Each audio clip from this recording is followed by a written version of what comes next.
coming up next, and she's going to answer a great question someone in the audience asked earlier, that if you're diabetic, people want to feel good, they want to be healthy, but guess what? They want to look good too. And so we know that people have a concern about aesthetics and cosmetics.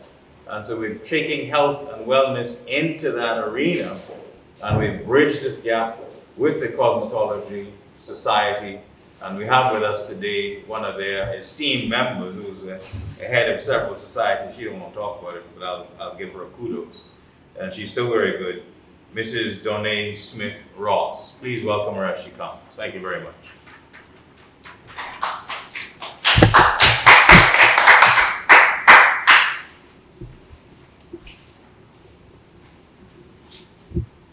Good afternoon, everybody. So we're here to talk about what a lot of diabetics are afraid of, and that is salon pedicure safety. So, you can, next slide, please. So a lot of us, we're interested in, looking good. We want to feel good about ourselves and all of that. But we also want to be safe. So I'm here today to tell you what you need to do when you're in the process of choosing a salon or a pedicurist to help you care for your feet and your nails, based on the fact that we've had so many health issues based on the things that persons have done while they were having beauty care done for themselves. Next slide for me. Okay, the first thing, assess the cleanliness of the salon. Why I say that? It's simple things that you can see around the salon that would determine whether you as a diabetic or even you as a healthy person can go ahead and have services done there. Just sit back, relax, and just examine your surroundings. So check and see if they're washing their pedicure bowls, if they're running the disinfectant through the jets, because you can catch so many infections. You need to see if they are actually cleaning their tools while before they use it on the next client. See if their tools are actually being autoclaved or if they have disposable items that they're using and changing them between every client. Next slide for me. As a diabetic, I always suggest to my clients to bring their own tools. You can ask me how you can clean them.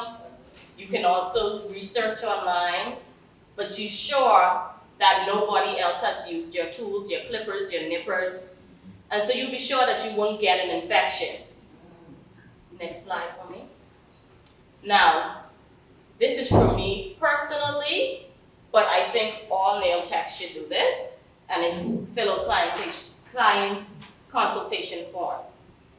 This determines, based on what that client gives to you, you know what you can and cannot do for that client. The client records will be stored, so that nobody can have access to them, but it protects you as a business owner, a nail tech, and it protects your client. Next slide, please. Ask the nail technician, especially if you're not sure who you're dealing with. This is your first time with them. Ask them not to push back your cuticles. No. Not to. Not to. Because if they break that barrier and they soak you in a dirty spa bath, then you could end up with an infection. Okay? So take all these things into consideration when you're choosing somebody. And if they start to say, well, I do this on all of my clients, then you have to take into consideration whether you're going to come back to this person or you're going to find somebody who you know is educated to deal with your feet, deal with your hands. Next slide. Diabetics should opt for a medical pedicure instead. As mentioned in the previous slide, dirty tools, soaking tubs, interrupted cuticles all combine to create a high risk for infection. The risk for infection from a pedicure is the same for clients with and without diabetes. So don't think that because the person is diabetic and you're not, that you're not at risk if you have your cuticle broken and you're soaking in a dirty spa bath. But the difference between the diabetic and the person who's healthy without blood flow, and if the person doesn't list and say that they have neuropathy or something like that, and then you go ahead and you push back that cuticle, this person doesn't have the potential to heal as if they were a normal person. So then when this person gets that infection from your salon, and they have to go and see a doctor, that's your business at risk. That's your feet at risk. That's everything at risk. So we have to take all these things into consideration once we are sitting there. And my suggestion is that if you're not, diabetics should avoid pedicures unless it's done by a qualified pedicurist, or have your podiatrist maintain your feet. Next slide.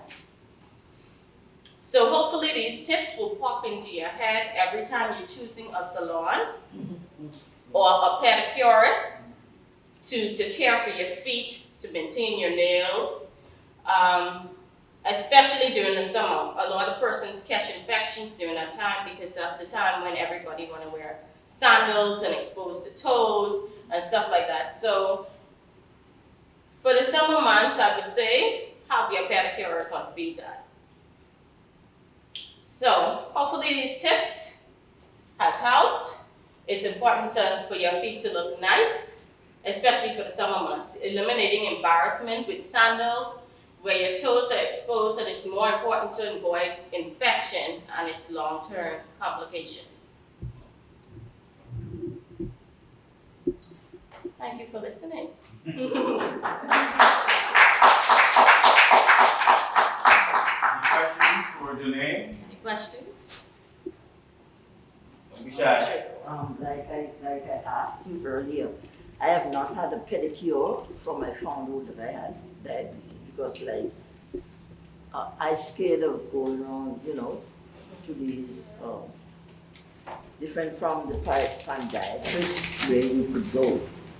But you need to know that you have regular persons like yourself who you can go to, who are going to pay attention to your feet, and if there's something on it, you could recommend them to the podiatrist to let them know that for them to check their feet, because these things start small and then they end up, from one stage to the next. When, like the doctor said earlier, you end up in a state where it's worse and end up losing a limb. It's important, and they shouldn't get upset with you if you ask, okay, what are your qualifications? I'm diabetic. You need to let them know that up front. I am diabetic. I may or may have this issue or that issue. Are you able to service me? It's not wrong for you to ask these things, so you know exactly who you're dealing with, or you know if to bypass that person and move on to the next. Is ask your podiatrist, do you have anybody you would recommend for me to come and have my feet done? So once you do things like that, then you will end up in good hands, especially when the nail technician builds a bridge between you and your podiatrist. If you had a surgery, that nail tech should communicate with your podiatrist before touching your feet. So these concerns that you have, you can put them to your podiatrist, and you can ask questions, research the person before you go. Very well said. Good question. Any other questions, Dr. Paulson? Can you just highlight what are the differences and the nuances between a regular pedicurist and a medical pedicurist? Okay. Okay. What makes it different? Okay. What happens in cosmetology school? We learn to do pedicures, but we learn to do basic pedicures They're not treatments or anything of that sort. It's just, okay, I soak your feet, but we soak everybody in cosmetology. But we know once you cross over to the medical aspect, we will do it based on what exactly this person's condition is. Is this person even able to soak their feet? Am I able to massage this person or not? So with medical nail technicians, we have taken the step forward into, I had to do advanced nail technology first. That I had to do that requirement. And then I had to go into doing medical nail technology, where I learned to basically be a podiatry assistant. So once I did that, then I knew to move on into doing my master's in nail technology and then my doctorate. So to take me further, it's more education. So they stop at the cosmetology level, where you soak everybody and you polish everybody. And then when you become a medical nail technician, you deal with everybody on a case-by-case basis. I hope that answered your question. And sterilization. I use autoclave because I feel like that's the safest way. Anything else I use that cannot be sterilized, I use it once and I throw it away. I would say that I think anybody who is using any metal implements should have an autoclave someplace in their building. I have a question. When the patient is coming in with paronychia, when do you escalate? Because I've found that some nail technicians would prescribe or say, like, let's just use some tea tree oil. But when do you escalate from tea tree oil to an antibiotic? I do not diagnose. That's number one. I do not diagnose. Even if I know for a fact that I can't service this person, I know exactly what it is going on with your feet, I say you have to see the podiatrist. Because at the end of the day, it protects you. You need to go to the medical professional to see them and let them tell you this is the case, and then he will send them back and say, you can do this, this, and that with this patient. Well, I call them clients, they call them patients. With this client, you can do this, this, and that, but you cannot do this, this, and that. That's why any person who has foot problems, I reach out to the doctor first before seeing them. Any other questions? Very good.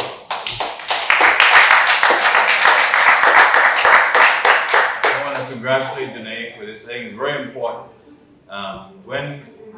As we head towards a national policy on the diabetic foot, or crossing the nail on the head, is we have this system of green light. We're managing risk. Okay, medicine is really just like financial people. They manage risk, and they manage risk so no disaster happens. Everyone in the chain, the value chain, is to manage risk, and no one is more important than the other. That's nothing going to get to in the Bahamas. So we have green light patients, we have amber light patients, and red light patients, just like a stop sign. When you're riding and you're driving, if there's a green light patient, they have very little comorbidities going on, no infection, they're quite fine, they're healthy, boom, you go to your cosmetologist, have stuff done, they give you advice, we should have this, that, and the other, get it done. They should screen those people. They're amber people, when they look at them and say, oh boy, this isn't normal, you got pain, you do have a paronychia, you do have this going on, you got a little infection. Are you diabetic, Ms. Smith? Yes, I am. How long have you been diabetic? 30 years. Can you feel this? No. Fantastic. That's an amber patient. What that means? Slow down. Hold on. I need you to see a podiatrist or an office assistant, one of them people in one of these offices somewhere. Parkinson, Johnson, Kemp, Rain, anybody you could see, Mitchell, whoever, see somebody this week. Right? Then you will run into some red light people. One just walk in the office, right in the back there. Boom, charcoal foot. I mean, the foot is huge, red, swollen, pus draining out the back. Red light. You need x-rays, you need blood work, you need to go to the hospital. We got to jump on this right away. You're managing risk.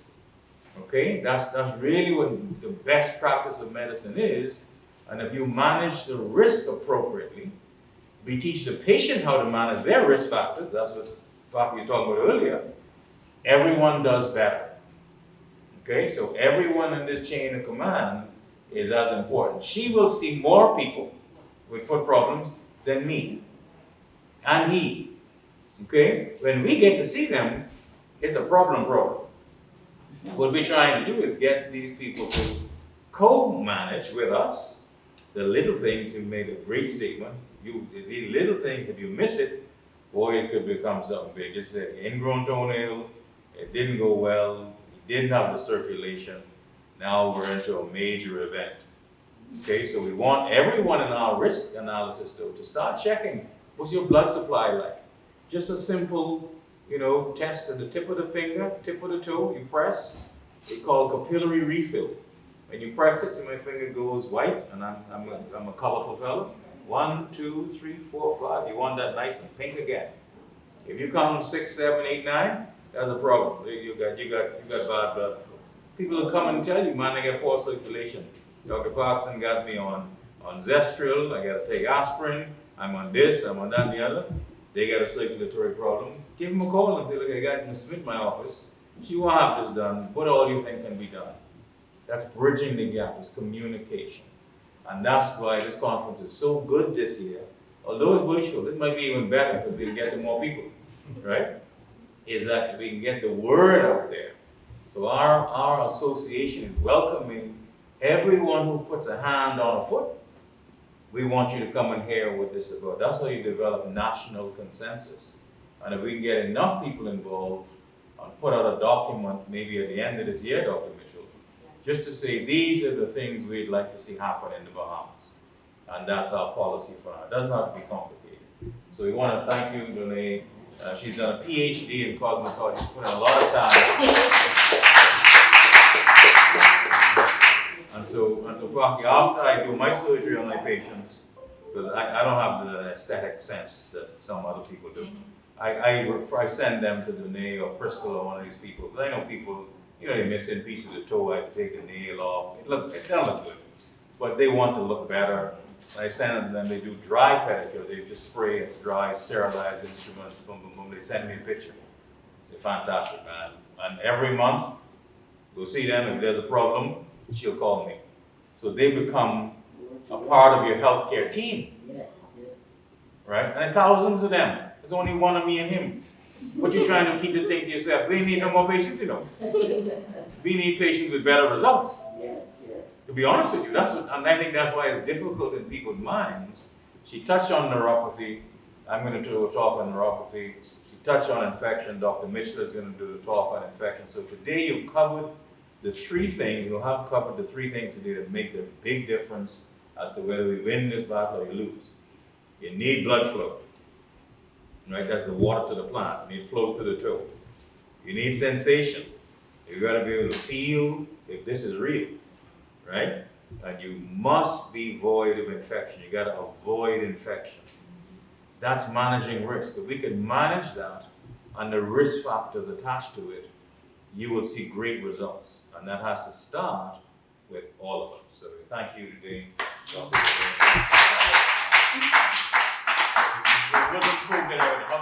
Yeah, virtual hug. Boom, To go to conference. whatever they do. Yeah.